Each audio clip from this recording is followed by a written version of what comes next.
Well, hello everybody. What's going on, Stefanos? I'm hiding in the background, messing with everything, okay? No, we're live. Anyways, we got Warren from New World Precious Metals sitting in the green room. We're going to bring him on in a few minutes. But first, a little bit of housekeeping. What were you doing Monday night? I was just hanging around videotaping an interesting meeting. How about yourself? I think I was videotaping. I was actually live at the same meeting. It was North Huron, which is out the Goderich area, out by Lake Huron. And interesting how they have all these bylaws written that you're not supposed to live stream or video record, and yet there's what 3-4 of us doing it, and 2 undercover cops, alleged undercover cops. Nothing happened. Imagine that. But I don't even see why those police made themselves known. If alleged police, if they were even police, made themselves known when there's just normal civil discussion going on between citizens, constituents, and their elected officials. Crazy, isn't that? Yep. Anyways, to be discussed in the future. Looks like they're starting to respect the Constitution and our constitutional rights, but they didn't like us videotaping whatsoever. No, anything they can do to disrupt that, they tried and failed. But hey, we have to enforce our rights. That's the problem. That's when a country goes down, is when they lose rights. And just look at those third world countries where they have no rights, and what happens to those people. Yeah, they get eroded slowly. Anyways, let's bring in our guest, Warren from New World Precious Metals. Warren, you ready to come on? Give me a thumbs up. Let's see. All right, welcome to the lounge. Yeah, welcome. Thank you for having me here, Ed and Stefanos. Yeah, awesome. So, guys, we had Bryce on from New World Precious Metals a couple months ago. I've been trying to get him back and just can't make it happen. Meanwhile, I'm watching the price of gold and silver go up, up, up, up, up. Or is our currency going down, down, down, down, down, and it's remaining the same? Yeah, that's a real good, a good way to describe it, Ed. I think it's gold is like the barometer of the health of the financial system. It sort of always functioned that way. It is the real money, even though we don't think of it. A lot of us don't think of it that way. And I believe it's what you said. It is the currency is getting debased. And we're in an acceleration phase of that debasement, meaning, it's speeding up because we're coming to the end of it, where it's losing its value faster than previously. So if you look, okay, America, turn of the century, what was it, $5 an ounce or something? 1900s for World War One. Yeah, well, if we use 1913, where the Federal Reserve was created, gold was $20.67, right, an ounce. So $20.67. And today, you can buy the same amount of goods for that 1 ounce of gold, but now, U.S. dollars, it's 4,300 something spot price, 6,000 Canadian. You can still buy the same amount of goods, but the dollar that was created in 1913, you need over $30, and that is the story really of gold. Is what we always say is we don't want to make false we don't want to like pump it up that you can get rich holding gold. You can certainly protect your purchasing power, and that's what it's done, for thousands of years.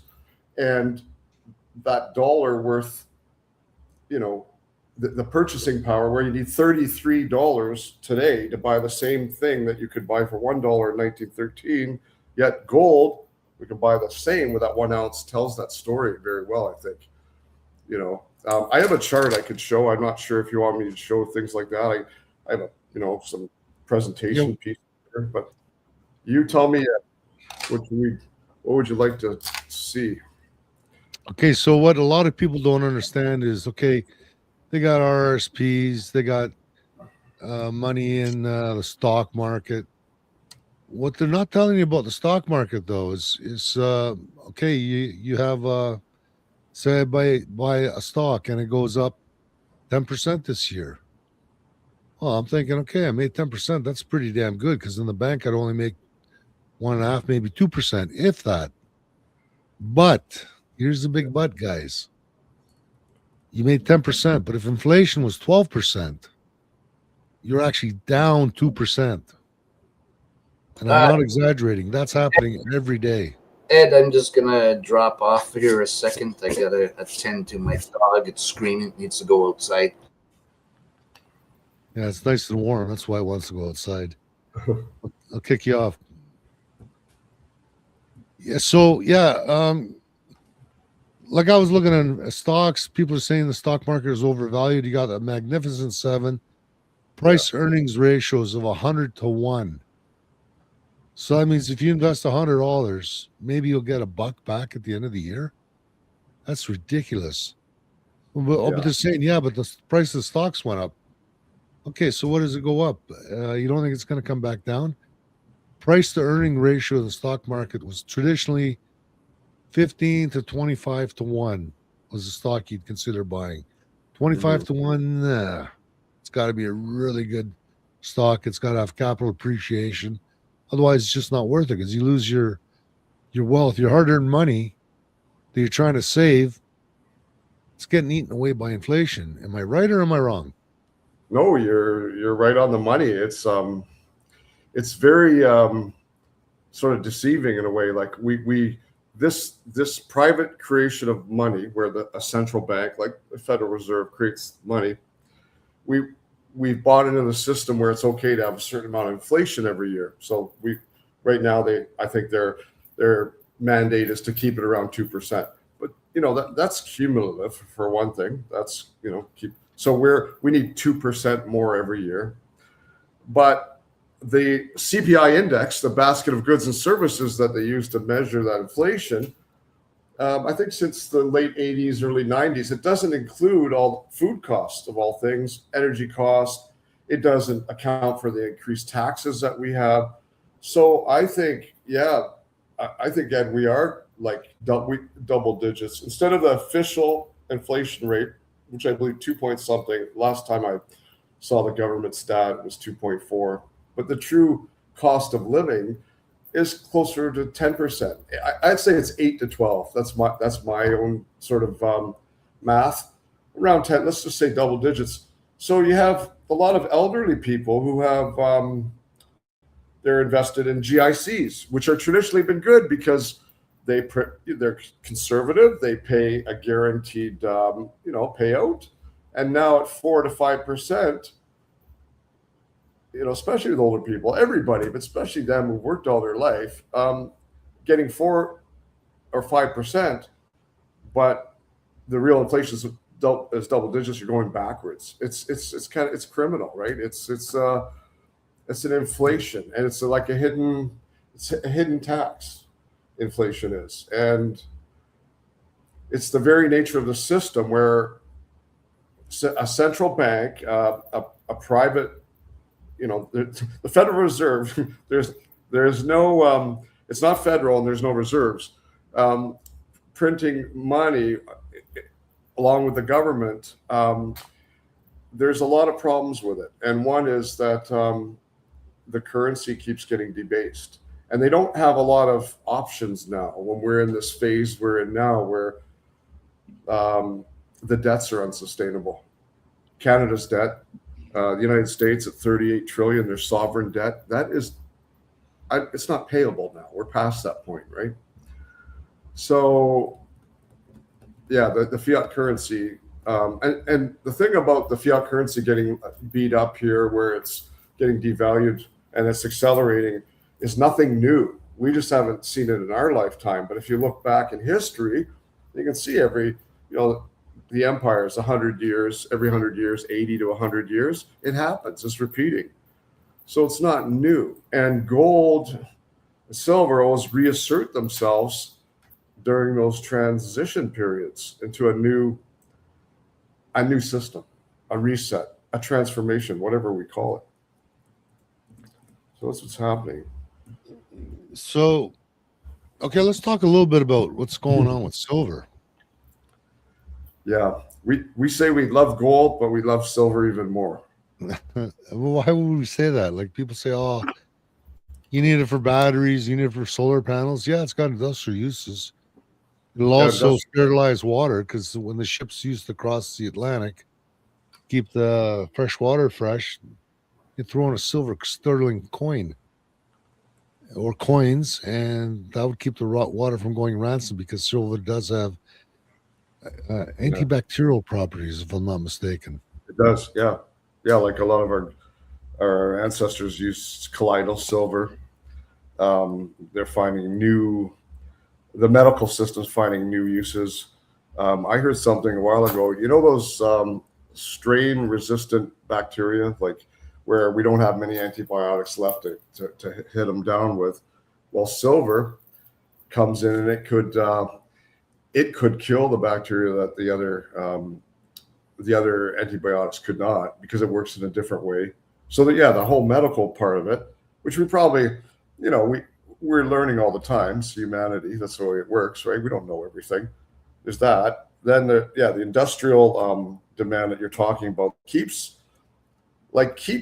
increasing. Like, say, for example, solar panels. Of the industrial usage, we believe solar panels, because every solar panel needs silver, is about 20% of that industrial use. And if you look around, the projections are that will continue to increase, for the next, until 2030 anyway. So there's the solar panels, and now they have new technology of the solar panels, which need more silver. The batteries, Samsung is the most known, their new battery, more silver for the EV, right? There's that. So it is more conductive than copper. You can stretch it 800 yards. It's an ounce of silver, you can stretch 800 yards. So super ductile. So it's ideal for all these microelectronics. It's in the computer you're on now. It's in my computer. And the problem has been, well, a problem with silver is that unlike gold, where most of the gold that's ever mined is still available, it's above ground, a lot of silver is in landfills because it's been in electronics. It's not been profitable enough to recycle it. So you got that going. Plus, I'm a believer that it's been suppressed by Western institutions. It's been kept, the price has been kept down. I mean, it's only a little bit higher today than it was in 1980, believe it or not, right? 1980 silver hit $49, so today we're around 65. I mean, that's higher than 49, but not if you think in nominal terms of inflation, it should be a lot higher. Well, in 1981, you could buy a mid-size family car for $6,000. Now that same mid-size family car is 30, 40, 50,000. So in inflationary terms, $50 is closer to $300 today. Yeah. So I got a question then. There are coins being sold out there. I always tell people to go for the coins because of the premium on them. But there are some coins in silver that I have seen, which are mixed silver. What exactly is that? Is that like not a 99% pure? Does it, is it silver plate? Does it have, copper mixed with silver? I don't know. Yeah, well, the Americans took silver out of their coinage in 65.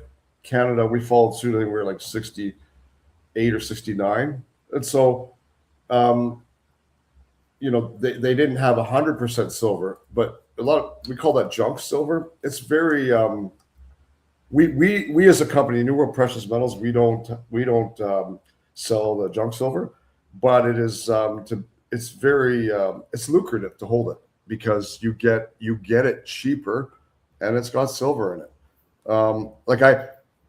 Stefano, I can't profess to know a lot about that. Actually, we are all what we do is called LBMA approved, London Bullion Market Association coins and bars. Basically, a group of refineries and mints around the world that are in this standard for 99.9% bullion, right? And that's what I recommend too. But it's also all we do. So what am I saying here? What I'm saying is the silver that in coinage that it's not 100%. I think it's a good deal. It's not. We don't have it. Yeah. Yeah. That's what I was just trying to figure out. Assorted. Hitchem here says it's assorted silver is what the term is. I was just wondering, there's okay. Let me just talk about assorted though. It could be okay. So if we go let's say we're just gonna get some silver. Someone says, "Hey, what kind of coin should I get?" I usually start talking about sovereign coins, like produced by the sovereign mint, like the Royal Canadian Mint or the U.S. Mint, versus a private mint like the Sunshine Mint or the Silvertown Mint of the United States. Nothing wrong with them; they're great, actually. They 99.9% pure silver. They're just not owned by the government. So I start thinking like that. But when you say assorted, a lot of times, if I want to get some silver for someone at home and they don't care about having Royal Canadian, for example, or they're not stuck on, getting beautiful 2025 beautiful coins, we look for assorted, because assorted is when the supplier will give you whatever year he's got, whatever year and whatever mint refinery, as long as it's pure silver. So that, to me, I wonder if you're thinking of, when you say assorted, you could be referring to that. Okay. That's a good answer. I was just wondering because I hadn't heard that term before, and recently it came up in conversation. So I was just, that's interesting. Just popped into my head there. But yeah, would you consider? But you would consider coins over bullion? Is bullion worth as much, or are coins worth more because of the premium? Yeah, well, I'd say coins because coins are like, you want the pure coins, but I'd say the retail market, actually, they have to sell you coins. You can't go to, say, a retailer and say, well, I'm just pure bullion that's not stamped. I think when you say bullion, that's what you're referring to, right? Like a big, like in my picture in the background, right? So the retailers have to give us stamp, we call it fabrication, pure bullion, but then, what year was it produced? What's the weight? 1 troy ounce, Royal Canadian Mint, all those stamps on the, what it does is sort of ensure a standard in the market. But it's also easily recognizable. One thing about the Royal Canadian Mint, if I could speak up about that, is like I went and visited the mint in Winnipeg about 2 years ago. We are really well respected around the world. In fact, we're the first mint to do 5 nines purity of gold, so 99.999% purity. We've produced coinage for 80 countries, believe it or not, over time, right? There's a Winnipeg Mint, and then there's the Ottawa one. So we have this good reputation. So some people will come to me and say, well, I only want Royal Canadian because we live in Canada, and if we get to the point where we got to barter, I want, Royal Canadian because it's going to be recognized. I agree with that to a certain level, but I think if we get to the point where we're bartering, where there's really stuff hits the fan and we've just got, maybe we don't want the central bank digital currency, or for whatever reason we're bartering, I think pretty quickly, Royal Canadian would be good to have, but pretty quickly people would recognize all the other things as long as they're pure, pure bullion. But Royal Canadian, say maybe 2 years ago, I found that the silver premiums were higher than a lot of the private mints, like the Sunshine Mint. So I had maybe half my customers would say, no, I just want the best deal. I don't care if it's Royal Canadian. But now, lately, it's been very competitive. So if you put a bunch side by side, like Sunshine Mint and maybe whatever, Royal Britannica, and then Canadian, because we live in Canada and the price is similar, I'd go for that every time. It is good. It's a premium mint, put it that way. Yeah. All right, here's one that'll put you on the spot. Gold Eagle or Gold Maple? Which one? Yeah, that's interesting. Well, the Gold Eagle carries the same kind of stature in a way as the mint, but it has a lot more history, I know it's a cop-out, Stefanos. I'd say either one is good. No, honestly, like I think there's more collectors. Like I don't promote collectability. Like we don't do that. We want you to have pure bullion, but with collectability, the United States has a lot more history of this, right? Like pre-1933 Eagles, like are, before they that's when they confiscated, right? When they confiscated in the States, there's all kinds of value placed on things like that. I'm not your guy though. Like, we don't do it, and we're not going to BS and say, Yeah. So bottom line is, depending on the coin, there's a big swing in the amount of what it's worth is depending on the year. Then basically, I guess is what you're driving at. Like if it's pre-30s or whatever versus one today or something. Well, yeah, if you combine it for the collectability, right? So the rarity of it, then there's these price fluctuations. Like I said, I'm not that expert on that. I think it's important to have pure bullion. There's the big 6 mints, we call them: Royal Canadian Mint, the U.S. Mint, the Austrian Mint, the Royal Britannica Mint. There's the big ones, but there's lots of great, there's lots of great mints around the world. And I think it's important that we just get pure bullion and not to really, honestly, not get too hung up on, Royal Canadian or the Eagle and stuff. See, okay, here's another way too, is that stacking and keeping it all at home, that is a whole industry. We can provide people with, but I think what I say to people I think have some at home, but not too much. And I know that's very subjective. What the hell does that even mean? Not too much. But I think you should have some at home, but I think you should have some offshore. And that's another solution we can offer, is to have some in a Cayman Islands jurisdiction that is you could access it internationally outside Canada if you needed to. And I think that is well, I look at it as risk mitigation. Not even like how overreaching will this government get, but what happens if I don't know, Canada just like goes totally bankrupt, and what's going to happen, right? I think having something outside this jurisdiction is a healthy thing. Anyway, I'm going to ramble on and on. I need to stop and let you guys take over again. Ask me soon, you know. Oh, We no, I got a can't. magic thing here. Ed, you're muted. It's always got to be 3 Eds, and then let them know. Okay. Are TFSAs and RSPs the right accounts to have when it comes to investing in precious metals? So, is like I asked my stockbroker, I want to hold physical gold and silver in my TFSA. They said, sorry, we got nothing for you.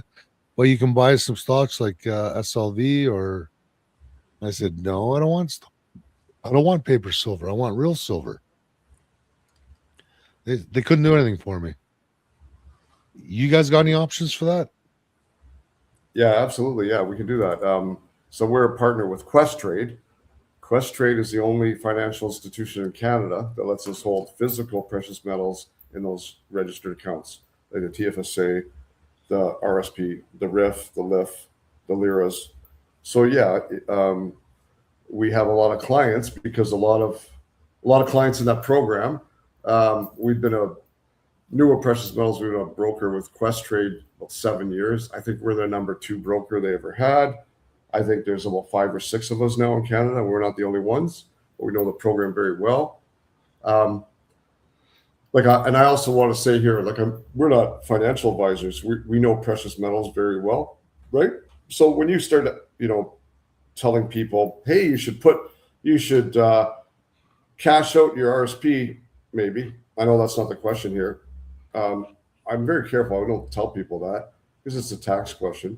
But if you, let's say you have an RSP, but you want to hold physical gold in it, we help you do that. We work with Questrade. You basically transfer your account over to Questrade. Questrade goes to your institution, wherever your RSP is at. They pull it once you've filled out the forms, which we help you do. And there's no tax implication because you're not taking it out of the RSP. You're just transferring it from another institution. And that's law in Canada. No company can stop you from moving your RSP over to another provider, another custodian. But the TFSA is an interesting animal because, I think it's one of the best accounts to have on some levels because, why? Because there's no taxes. It's tax-free savings. You can take it out and you're not taxed. If anything, of all the registered accounts, I'd say the TFSA is the best candidate because you're not taxed to take it out and look at our international offshore option, right? But yeah, we have a lot of clients, a lot of Canadians that are doing this now, holding physical metals in the registered accounts. Yeah. Okay, so people are saying, okay, but I'm getting 2% interest, 3% interest. High daily interest savings accounts, or high interest HISAs, they call them. They're only 2.5% here in Canada. And we just talked about at the beginning of the show, you're losing 10% a year to inflation. So do you want to put some money away? You got to ask yourself, if I put my money, or if I buy the gold and the silver, what are the chances of that losing value over the next 3, 5, 10 years, 15 years? And if you look at how the economies are going, how governments are pissing away our tax dollars left, right, and center, you look at the worth of our Canadian dollar, just there alone. If you look how much value the Canadian dollar has lost against the American dollar, that's why gold is $6,000 Canadian roughly, and only 4,200 US. Just on the exchange, we're losing because of Mark Carney and those assholes pissing away our money. Our debt's going sky high. Nobody wants Canadian. You got businesses leaving. We got our best and brightest are leaving. The country's getting hollowed out slowly. The government doesn't want to develop our resources. Who the hell needs our money? Well, we're leaving all our minerals and everything else in the ground. But here's a question here, or not a question, but rather a statement. Jim says that he invests in silver only. What do you think would be at least at where we are now, and maybe possibly a bit into the future? Would you be getting a better return or whatever as an investment in the silver or in gold? Yeah, that's a good question. Well, silver definitely has more upside the next couple of years, and we could say that because, well, it's very, very undervalued. One metric you look at to say, should I buy gold or silver is the gold-silver ratio. So how many ounces of silver does it take to buy 1 ounce of gold? Well, right now it's over 70. So 70 ounces of silver prices, for the price of 1 ounce of gold. Well, historically, that's very high. In the last 3 months ago, it was over 100. Yeah, it's been over 100 recently. 3 months ago, 100. Yeah. So that tells you, that's one indicator. Another indicator is like what's happened in the last bull markets, say in the precious metals bull markets in our lifetime. So we had 71 to 80, and then 2001 to 2011. Those are periods where precious metals kept going up higher and higher. And in both cases, what happened was what's happening now, where gold leads the way. It goes up first, silver lags, and silver catches up, and then it goes higher. Like the gains are bigger. So we expect that behavior to happen again. Also, another sort of indicator of making the case for silver here is the retail market is not in this yet. You gentlemen know about it, and your audience knows because they're awake, so to speak, right? They're awake and they're thinking about this, and so you guys are ahead of the curve in that respect. Like we have about 1% adoption of physical precious metals in North America. That's all it is. So the retail market's not in here yet. When everyone's talking about it, when all the Uber drivers talking about it, and maybe the banks are telling you to buy silver because the price is so high, that's when you should be selling it. But anyway, we're not there yet. So that's another indicator. Retail market's not come in yet. So silver hasn't seen that really explosive growth. We have, this year it's up over 100%. Last year it was up approximately 30. I think it was like 28 or 27. But I'll finish with this. In the 70s, that bull market, 71 to 80, from the bottom to the top, silver did a 36 increase, 3,600% increase. In the bull market of 2001 to 2011, not as spectacular as the 70s, but again, higher than gold. Gold did a 7x, silver did a 12x. So, those are things. And what we were talking about earlier with, Ed, was the industrial demand. That's undeniable. And one more thing, even though I said I'd finish, I'll go one more thing, is the 5th year of a worldwide deficit with silver. You can look at the Silver Institute. Warren, you're chopping. What did you do, Ed? What did you do? I didn't do anything. Look. Anyways, internet issues. He's in good warm weather where he is right now. I won't say exactly where, and he's busy as hell. I'm so glad he came on tonight. It's James Green's fault because he went and said it was great to see Warren here, and that's it. I am going to blame James on this one. Yeah, I'm sure he'll be back in a minute when the internet. You know what? My internet's been spotty last week. Roger said, "Oh yeah, they're doing maintenance." Says, "Really? You do maintenance exact same time every night and every morning at like 9 a.m. Please." Anyways, yeah, industrial uses. Samsung is buying Dore. Hopefully, is he back? Yeah, Are you back? Okay. I was just talking about Samsung flying to Mexico, and they're buying Dore, which is unrefined silver. It comes out of the ground. They semi-refine it, kind of concentrate it, and then the companies are buying that. China's been buying Dore all over the world, but you never hear about that. It never shows up on the markets like the LDMA. Yep. You can't buy or trade the futures for Dore. They just want that raw material to refine it so that they can use it for the industrial use. So yeah, you're talking about shortages and the fact that there's been a lot of silver saved up over the centuries, and the L help me out here, LDMA, LBM, what is it? LB, the London Bullion Market Association, LBMA. Yeah. So it's like a kind of like a giant warehouse, something similar to what you got pictured there in your background. They're not able to make deliveries right now. Yeah, it's very interesting what's happening with the COMEX in New York and the LBMA in regards to the paper market versus the physical market in precious metals.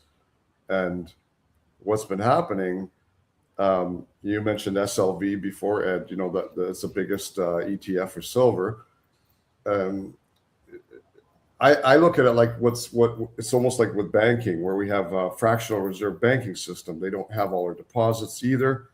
You know, you give $10,000 to the bank, they can lend it out, you know, 9 times. They can lend out 90,000 and so on. In the LBMA and COMEX, where most of the Western precious metals are stored in the biggest markets, they have a paper market that dwarfs the size of the physical market. And that's been okay as long as everyone doesn't ask for delivery at the same time. Then it becomes like musical chairs.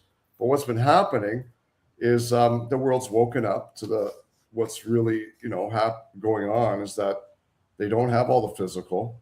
And we see big players, sovereign wealth funds, countries like India has been a classic example, taking all their silver and repatriating it back to India.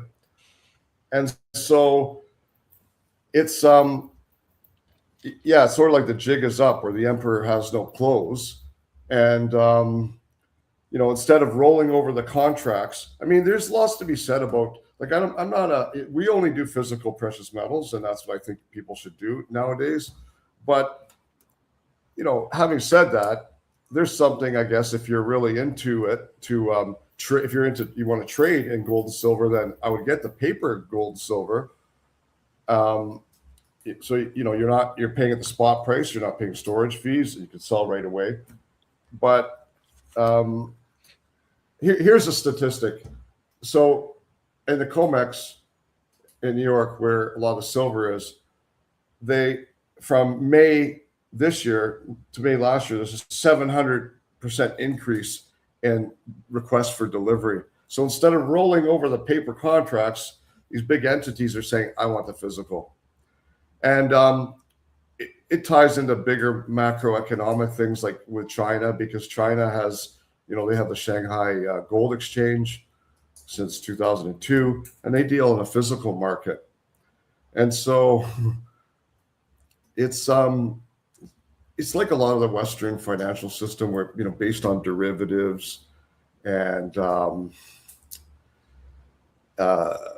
it distorts everything. You know, it distorts things. Like you mentioned at the stock market before, how companies, they have these crazy balance sheets, but they're these high valuations. Like it distorts things because they print more money or sell gold and silver they don't really have, right?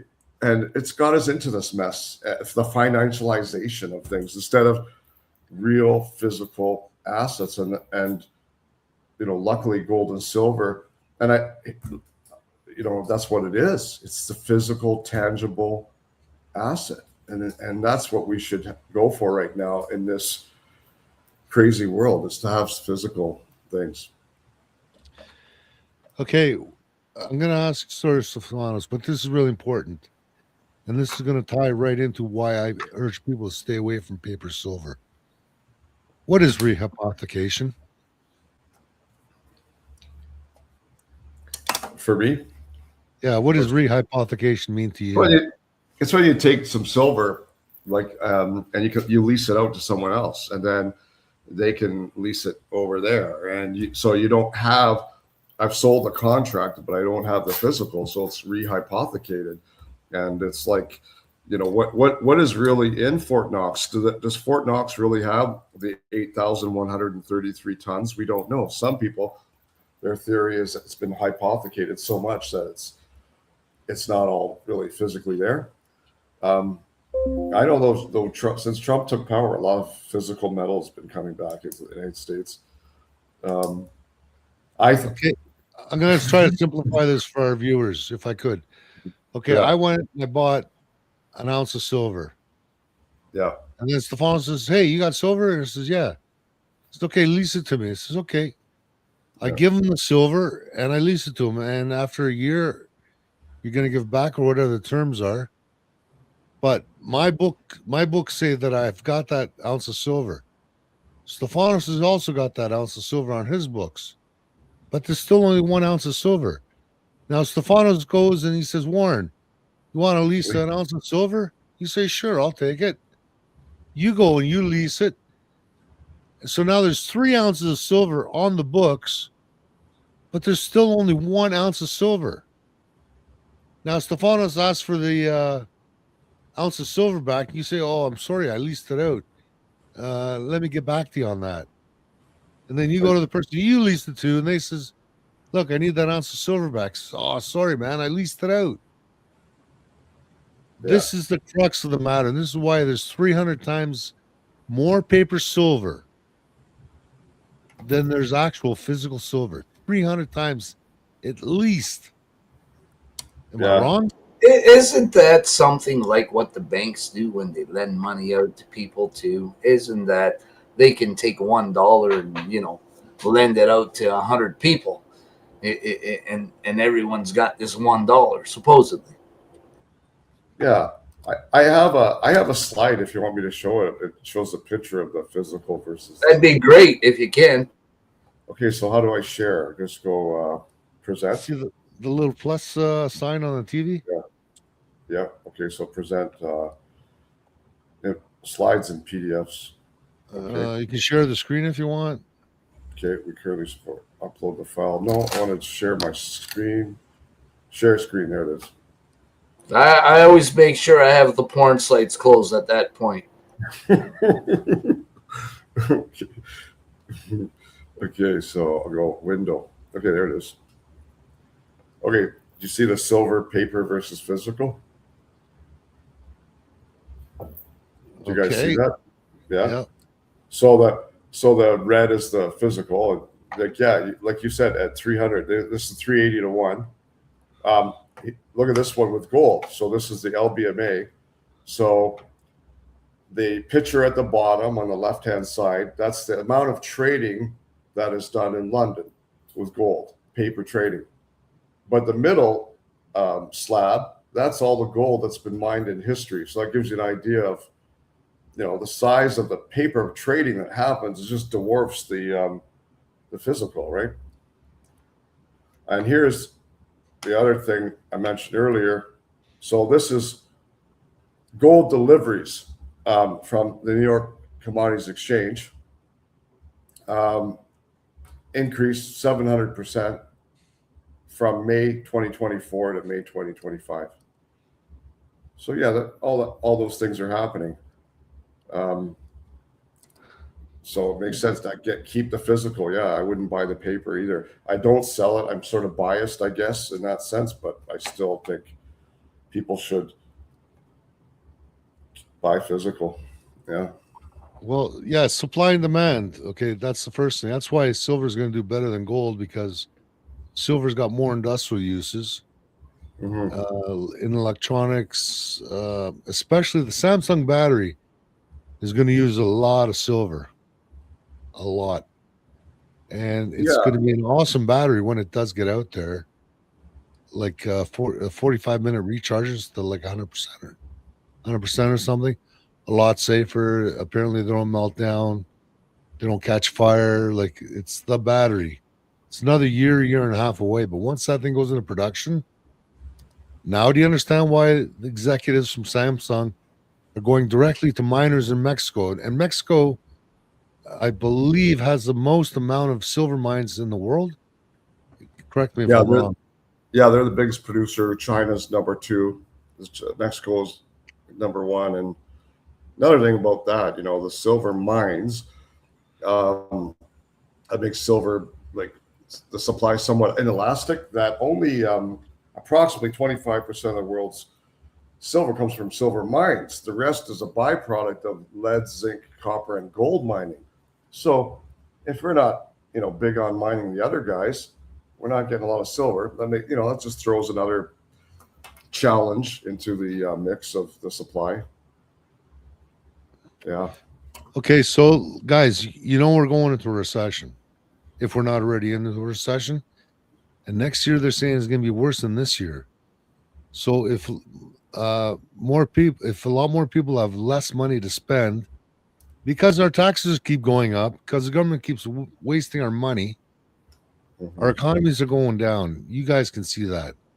We're into stagflation now, which means inflation, it keeps going up.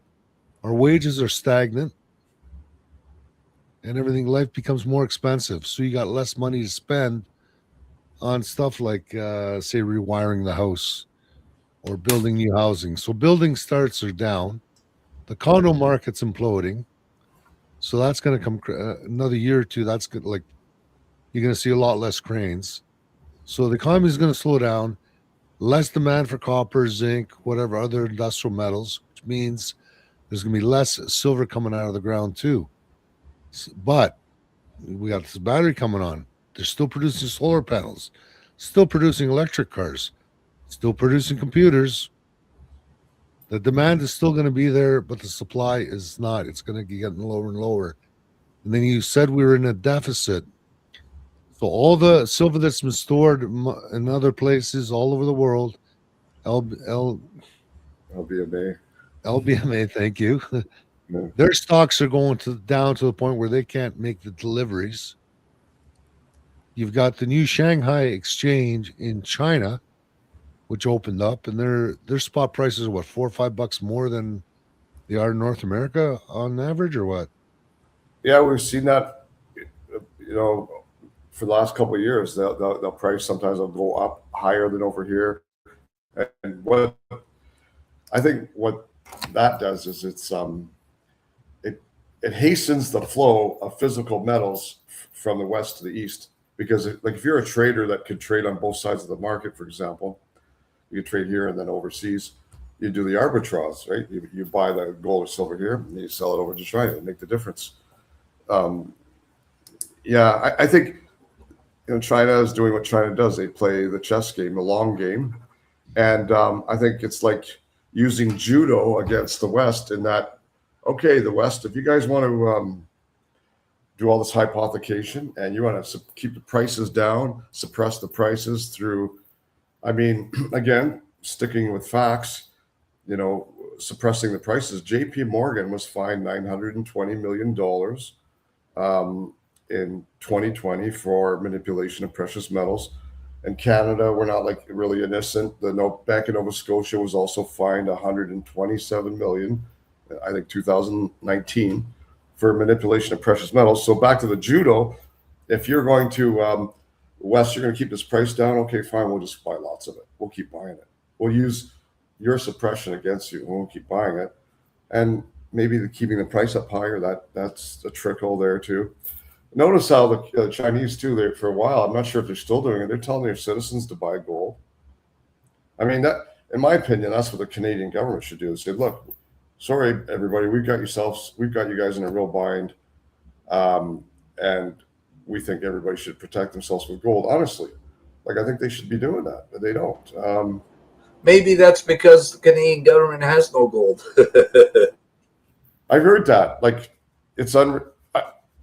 apparently we don't, right? But we're like the 5th largest producer in the world. That we have a lot in the ground. I wonder if is it just financial mismanagement and competence where we don't have any gold, where the rest, central banks right now are buying record amounts of gold, more than we've ever seen in recorded history, and we don't have any? Or is it something more nefarious that's part of bankrupting Canada? So, when the new system comes around, which looks like to me that we're going to have gold's going to play a part, remonetization of gold, Canada won't have any, and will just be part of the takeover. I don't know. But, what do you guys think of that idea? Well, I'm pretty sure they've been trying to destroy our economy. They've been trying to bankrupt us, and this is our own government. So I'm involved in politics. I see it a mile away, and it's extremely hard to bankrupt Canada because we have all of our resources. We really don't need to import from anyone. We can sustain ourselves. But as they're selling off to all these other countries to take our resources out and everything else, and we pay for it, and then we re-import it back, and we're paying for it a second time. That's actually a really good way of describing of what's going on here. And I think, what do we have? I think we had left, or we do have left, something like maybe 92 ounces or something of gold here. So it just makes no sense whatsoever what they're doing. I've almost got more than that in my sock drawer. That's ridiculous. A lot of people blame Trudeau for that, but actually it was David Dodge. There's this video. If you search, you can find it. He was the Bank of Canada governor, I guess, in 2006, and he's on there talking about how he believes gold is a relic. He's more into having the euro, the Japanese yen as the reserve, and back then. But I guess Trudeau and Trudeau's the last. He gave the last of it away. So yeah, but at the same time, we have lots in the ground. I heard there's big new discovery in Quebec, and we have some really good silver here too. But do we have enough? Is there enough national will to really do this and get rid of the red tape? Like I go to some mining conferences sometimes, gold conferences, and I go there to listen to the speakers to learn about my trade. But mining, I'm not a mining expert. I know about precious metals, but you listen to these miners talk, and they say, like, with silver, we have a supply demand problem. We don't have enough supply and increasing demand. Well, you just say, well, let's just mine some more silver. But it takes 15, 20 years to get out of the ground. We have so much red tape in Canada.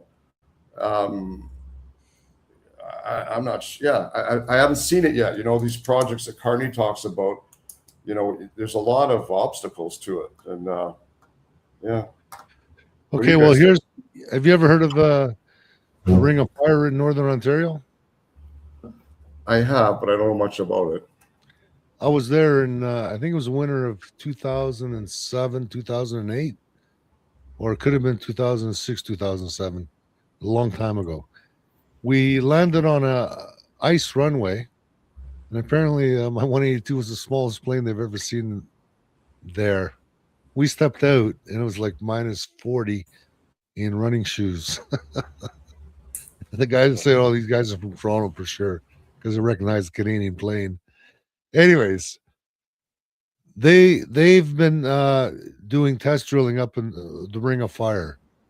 There's been so many companies that got in, bought claims, held on to it, tried to get it developed, but the native bands keep bickering amongst themselves who claims ownership. And they try to actually, I know the guy who actually flew in a bulldozer in pieces. I think they leased a DC-3 or something. It'd be something even bigger. Wow. Actually cut out the runway. As soon as the runway was ready and to be used, natives said, "You never had proper permission. We're claiming this as ours. And we're going to fine you and take you to court." Ouch.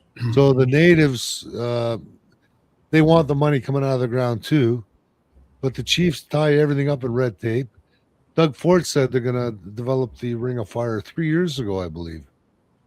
And what's happened? Nothing. It's been even longer than that, Ed. When we got Patrick Brown elected as a leader of the PC party, that's one of his big things. We're going to get the Ring of Fire. We're going to get everything out. And as soon as he got it and everything, it was just mum's a word. But I think Ford has come up with a deal with the natives, if I'm not mistaken. So you might see something going on. He's really pushing on it. I did see a press release with Ford and some of the chiefs and stuff. They were talking about it. They're going to make it happen with a partnership. But of course, what does government do best? Fuck things up, lack of use of a better term. This is why we got all the red tape. This is why we get everything going on it. And they just mess everything up naturally. Anyways, we're almost coming up to an hour. I want to talk about one more thing. Okay. Coinage, gold coins, silver coins. Some people don't have $6,000 Canadian to spend on a gold coin. What else is available for them? Yeah. What I've started doing now in this situation is getting my clients grams of gold, actually. And I like two in particular. I like the Valcambi from Switzerland. You know, Switzerland's a gold standard of gold because they have, you know, all these refineries, 4 refineries in their little country, I believe, and they've, you know, long history. Anyway, this Valcambi comes out with this gram, so it's a 200 and something Canadian, $230. So it's affordable, and it comes in a hard plastic package, but it also has a certificate of authenticity, like a serial number. I think they do that. The Perth Mint does it. I haven't seen it from the Royal Canadian Mint will do the grams, but you got to buy the gram bar, like a whole, like more than one. So that's one solution, Ed, for that, you know, is to get the smaller denominations. But you like the serial number. I mean, because it's assayed, then it's got that certificate with it, you know, even though it's a tiny little thing. Is that the one that kind of looks like a credit card and it's all checkered out in grams or something like that? Is that the one you're talking about? I have seen something like that before. I think so, Stefanos. I think what you're talking about, like it comes in a card and you can break pieces off, right? That's the big bar. And you can actually just buy one of those grams. And, you know, it's a little bit more than buying 100 of them or whatever, but it's, well, it lets people invest in, like, I like to shout the stuff from the rooftops. We have like a $5,000 minimum to get metals to ship to your home. Comes to your home fully delivered. We give you a quote first, fully insured to your doorstep. But if people don't have that much money, I still try and spend some time with them and tell them where to go to get it. I believe that's, you know, the karma. That's what you should do. I have clients that are, you know, we have the $5,000 minimum, but I have clients with millions. And we just try to, that's what our company does. I like working with newer precious metals. We do lots of education. Yeah, there you go. The Valcambi, there, exactly. Well, that's a 20 gram. There's a 1 gram. But yeah, like, see, the thing is, you don't want to be the only one on your street that has gold. It's better if we all have some, right? That's another thing too. So, yeah, I'm happy to, like, we do online presentations. I go in person and do them. I'm just happy to shout from the rooftops. Yes, it's my profession. Yes, I get paid and make money doing this, but I also like to share knowledge, especially, you know, well, we were talking earlier, older people. I think a lot of older people are going to get hurt here in this transformation of this economy because they have their money tied up in all these, well, the stock market, basically. Well, there you go, Kelly. Real money, gold bars, silver bars, platinum, palladium, not dollar bills. Dollar bills are currency. Big difference, guys. Ed, she's telling you to show her the money. She wants the money, though. Well, that's the gold, silver, palladium, platinum. not dollar bills. That's currency. I don't know if people understand the concept of it. I did this for a long time, or a couple of years before I really realized that, yeah, the paper is not money. It's just printed. It used to be a certificate for the real gold. That's where it came from. And all the central banks around the world, the biggest financial entities on the planet, they're buying more gold than they have since they recorded this information. They bought last 3 years over 1,000 tons each year.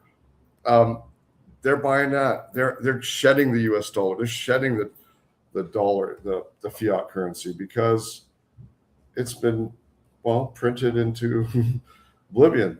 And see, the problem, you look at the United States now, they're in a rock and a hard place. They have something like $9 trillion in debt coming due from maturity of treasuries and bonds. Countries around the world don't want to buy, like the biggest buyers like China, Japan. They don't want to buy more U.S. debt because they see the situation with the United States, and because the weaponization of the dollar and what the United States has done. So what does the United States? What can they do? If they raise the interest rates too high, they can barely pay their own debt. Their own debt now is over $1 trillion. The interest on their sovereign debt is over $1 trillion. That's more than they spend on their military budget. They're the biggest military in the world. Our interest is over, what is it, 50 billion? It's not sustainable. And so, but they don't have too many tools in the tool shed, which is print more money. I guess I'm just going a long diatribe there on it's not real paper, is not real money, but we think it is, or we've been trained to think it is. It's a good medium of exchange, though. Okay, another term that comes up when you offshore, or when say I trust you to store my gold for me. Yeah. What's the difference between segregated and non-segregated gold storage? Segregated is like where it's in a cubby hole. It's separate with your name on it. It's not versus pooled, where it's pooled together with a bunch of people. So this is like, think of it like a safety deposit box, and it's you have an account, you have specific coins and bars segregated with your name on it. Okay, and what do you guys offer, like people to RSPs or TFSAs, if they would go through you guys to get the Quest Trade account? And you did say it's a $5,000 minimum for that? It's actually $20,000. I wish it wasn't, but it's $20,000 for that one. $5,000 is for home delivery. The $20,000 means you have to have an RSP of $20,000 or more, but you move it over. Doesn't cost anything to do that. We help you set up your account online. Takes you about 15-20 minutes, Quest Trade. And then what you do is a transfer, and you go into your newly created Quest Trade account, and you specify what you're transferring, your RSP over with, let's say, Royal Bank or wherever it is, and you identify how much you're going to transfer, all of it or some of it. And then Quest Trade goes to your institution. You don't have to do it. And then once that takes 2 to 4 weeks. Once that happens and the funds are in Quest Trade, then we, as your broker, can do the purchase for you. So your account would be with Quest Trade. We are your broker, and our goal in that program is to get the best price we can. And that's, I guess, a strength, to toot our own horn here a bit, is we're brokers. So we have multiple suppliers. We don't have just one supplier. We work with the largest suppliers in North America. So we are going to try to get the best price. Reason I emphasize the best price for the Quest Trade thing is that the Quest Trade values your account based on the world spot price, not what coins we bought. So for example, say for big bars of silver, I know that the JBR Mint out of the UK consistently has almost always had the best price on silver bars. So let's get that instead of Royal Canadian, for example, because Quest Trade doesn't care what we paid for it. We just have to have pure metal. Anyway, so that's our expertise, and we want to, so we do the buy for you, and we do the sell, and it's on the world market. So it has to be available now. It can't be like a back order or anything. And we're very busy with that because a lot of Canadians have their money in those registered accounts. So I've been trying to buy a platinum, and nope, can't get it. Yeah. What's up with that? Yeah, Bryce, my colleague there that was on with you guys before, he just told me just today, actually, we had a meeting, and he has a client that wants a lot of platinum. Yeah, platinum is hard to get with the suppliers right now. Yeah, it's it is a metal that platinum was higher than gold in 2019. Now it's, what is it today? It's like 1,700 or something US an ounce. Yeah, I'm seeing 2,500 Canadian, but right, I can't get it. I want to buy some. I'm willing to pay cash for it, and I can't get it. Yeah, I think I haven't got any big insight on platinum. I mean, we could go and put some more feelers out, but I know recently, Bryce could not get some for a client too. I think that's what's going to happen with silver, actually. Actually, I think it's already happening. If you want to buy 25 silver maples, I don't think you can get them, can you? I'm not sure what exactly. I mean, we didn't do an order. I didn't do an order this week, but I haven't seen that. But that's sort of that's almost to be expected though at the end of this year. You know what I mean? Like we'll see 2026 pretty soon. Yeah. But they're not for sale yet, are they? No. We're not about 2026 tomorrow. I can't. Yeah, I mean, Ed, I don't know. I think if you wanted to, we could go look, and we could probably find something, right? We could probably find it for you. That's what we do. We're brokers. Eagles are like that too. Like it goes really thin for a while till the 2026 comes out. But silver eagles coming out of the U.S. Mint, it's almost zero right now, and it has been for the last 6 months, from what I've gathered. The other thing I don't like about, I don't know if it's a silver eagle or the silver. There's one silver coin in the States. It's only 92% pure silver, or 92.5. Is that the silver buffalo or the silver eagle? The buffalo is like it's iconic for the United States. You know, buffalo one side, the Indian head on the other side. That's a real lot of mints produce that. You know, when you start getting into this, like real like coin stuff, I'm not the expert. I can talk to you about the other stuff a lot more. The only, like, we won't do the 92%, so I guess I don't really know about it. You know what I mean? Anything pure silver, gold, that's what we do. Yeah. Yeah. Which is why I'm a fan of the Canadian Maple Leafs 99.5 on silver and gold. So it's pure. Yeah, and you know, in 2014, the Royal Canadian Mint came out with, they called it DNA bullion. Have you heard about that before? Yeah, I don't know if it's true though. Well, it's anti-counterfeiting measures they put in it, right? So if you're a coin dealer, you get certified with them. You get the machine, and so you can put the coin under the machine with a blue light. But we very well respected around the world for those, you know, the quality of coins that we produce, and that's a good thing. That's a good thing for us as stackers, as you know, people investing in gold and silver. Yeah. All right, guys. Oh man, we're already over 1 hour. I don't know why this always happens. Any other questions, guys? Throw them in the chat right now. People got to go to bed. People got to go to work. Warren's got to go sell some more gold and silver. I'm in Mexico. I got to go for a swim. I got to sell some gold and silver too, but I got a lot of beers I got to finish off too. So that's going to be a whole chore in itself. So Kelly asked, is it cheaper to buy precious metals in the States or in Canada? Coinage, I'd say the United States, our premiums are a little bit higher, but our international wholesale program, I think it's probably cheaper than anywhere. It's cheaper than Okay. the United States. And if people want to get a hold of you or Bryce, what's the best way to get a hold of you guys? Well, New World, newworldpm.com, but we should give you guys a link so that you guys can link to us and you get credited too. That's what we do.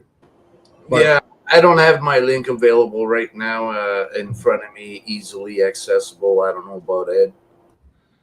No, I only do these podcasts to lose money. So you can never call me a grifter. Okay. Just so you know, just for full disclosure, we have this affiliate program that so you guys are affiliates. The customer, if they come to us through you, so through your affiliate link, you get the percentage. I think it's 10%. We don't take that from the customer. Like it doesn't. The customer doesn't pay more. It's win-win-win. We see it as we wouldn't have heard about this customer if we would have talked to you. You win because you get some money to keep doing what you're doing with this show and everything else. And the customer gets to work with a trusted Canadian company. So we're happy to do that affiliate program. I mean, we always, anyone that comes to us, whether they come to our website, whether they come to a webinar, our strict sort of rules, how did you hear about us? We want to know. If they tell us they heard about us through your show, then we want to credit you guys. That's what we do. Well, personally, I brought you guys on because I want people to know that there is alternatives, to look at it, do your own digging. People that say, oh, you can't eat silver, you can't eat gold. Yeah, okay, guys. It's been money for thousands of years. It's not currency, it's money. Fiat money is becoming worth less and less. A lot of people are going to be hurting. Yeah. And you don't come to me in 3 years and say, guys, why didn't you tell me about silver and gold? Well, we tried. We had 2 shows about it. Tried to lay it out. I put this out for you guys to see if there's any questions. If you have, do what you want with your money. I'm not losing my value. That's why I hold quite a bit of it. And I don't play in the stock market whatsoever. And I'm doing a lot better than a lot of my stock market friends. It's done 9.2% for the first 24 years of the century. That's better than most stock markets. It's the oldest market in the world. Yeah, don't put everything in it. Like you said, you can't eat it. Don't put everything in it, but don't do yourself a disservice by, writing it off. Like one last real quick thing we never talked about is possible revaluation of gold, where a big entity such as China, the central banks, or the United States, we wake up one day and gold, instead of 6,000 Canadian, it's 20,000 Canadian. And I know it sounds very far-fetched, but in 1933, they revalued gold. We have a history of this. And, the governments are in trouble. And what better way, if you're the United States, you got all this gold, they supposedly have the most in the world, 8,133 tons officially. What better? No, this is Gold not that than revaluing gold. All right. Yeah. Anyways, contact info, email info. People want to reach out to you. How do they get a hold of you? Okay, Warren at newworldpm.com. So New World is newworldpm for preciousmetals.com. And let us on the show so we can get back to Ed and Stefanos and let you guys know. All right, maybe we'll put up a banner or something on our next show next week. Thank you so much for coming on. I don't see any more questions in the chat. No, we got Hishem now messing up his connection because he hopes to see again on the show. And last time was James Green, so it's Hishem this time. So every time somebody says a compliment to Warren freezes up. Is that right? Well, they can also just go to our website and newworldpm.com. That's another way they could go. They could learn a whole bunch more about us. And we just say book a meeting. We're not like buy it off, buy online. Book a meeting. Let's talk to you, find out. Okay. The good thing about us, we have can you check if that's the right email for you? On the screen? That's right. That's it. Yeah. All right, guys. And if you want to say you've seen us on the lounge with Ed and Stefanos, that's okay too, because I'm gonna ask you, where'd you get my email? Okay. Not in that kind of a menacing voice, a more gentle one. Where did you get your email, sir? Well, thank you very much, gentlemen. It was a pleasure. Nice to meet you both. Thanks for, giving me a chance to talk about this stuff with you. It's awesome. Yeah, thanks for coming on. Peter speaks highly of you. We got James there. He knows all about you. So there's a lot of people that know who you are, and you're very well respected. And thank you for coming on. Yeah, guys, if you found any value in this show, share it out. There's a lot of people that are kind of sitting on the fence thinking, should I or shouldn't I? Well, get educated. Here, we gave you a lot of definitions of what stuff is. You had the chance to ask questions from Real Pro. And I didn't see any other questions, so I guess you guys are fully up to speed. Or are you sitting back thinking, I don't know about this gold and silver? I am so happy I bought gold and silver 3 years ago. So happy. I'm not just saying this to get people to come and buy gold and silver, but we believe there's multiple years ahead. You're not too late if you look at what's happened in the past. So yeah, I'd say protect some of your wealth. That's what it does. Protect your wealth. Well, and especially with silver, to hit the 1980 prices with inflation, silver's got to be at least $330 US. And back then, there was no shortage of silver. There was lots of it. Now we're running out. Yeah, well, just look at this here. What I know we gotta get out of here, but look at this. 1 second. If I share the screen right here, you see this. You see the screen, right? You look at the Silver Institute right here. Okay, do you guys see the Silver Institute on here? Fifth successive structural. We just had it. Yeah. There. Yeah, so this is the independent body, the Silver Institute. 5 years in a row of a deficit, meaning the world is consuming more than we're mining plus recycling. And eventually that supply and demand paradigm will punch through, and yeah, you'll see those big prices, yeah. In other words, don't just take it from me. It's out there. These are facts. Yeah, and again, it's getting, platinum's almost impossible to get. Silver's getting tough to get. I know. I want to just. I don't know how else to explain it. Yeah, it's like silver was the original coinage before gold, and you know what? The Romans, you know what they did? Just like the governments of today are doing. The way they printed money is they took the pure silver denarius coins and they put more alloys in them so they could get more coins. Same thing that the government's doing today. Print more money, live beyond your means, and eventually the thing collapses. And that's what we're sort of in the end zone of seeing. Alrighty, guys, share this out. People need to know. Knowledge is power. I don't want to hear anyone 3 years from now saying, "Oh, you should have told us to buy more gold and silver." Well, we did, and we gave you the reasons why. Yeah. Okay. Thank you, guys. was great. Thanks. Later. Okay, good night.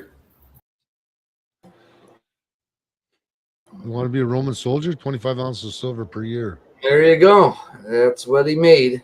And it's pretty good payout if you ask me, at least in today's money. Well, okay, 25 ounces. Silver's almost $100 an ounce. It's only $2,500 a year. Hey, for back then, that's a lot of money. But Did you survive to enjoy it or not? That's the question. if it wasn't being so manipulated, that'd be almost 10,000 a year. And if the shortages drive the price to where it really should be, that's 50,000 a year. That's good money. And that's what it is. All right, guys. Later. See ya.